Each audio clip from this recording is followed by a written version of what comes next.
তোমরা আল্লাহর জন্য হজ ও ওমরা পালন করো।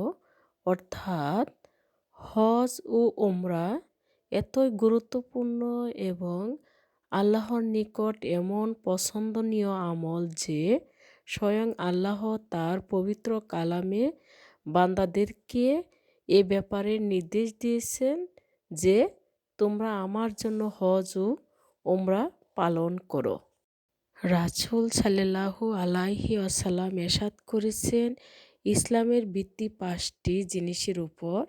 এ কথার সাক্ষ্য দান করা যে আল্লাহ ছাড়া আর কোনো মাবুদ নেই এবং মুহাম্মদ সাল্লাল্লাহু আলাইহি ওয়াসাল্লাম আল্লাহ তাআলার রাসূল, নামাজ কায়েম করা, যাকাত আদায় করা, বাইতুল্লাহর হজ করা, রমজানে রোজা রাখা।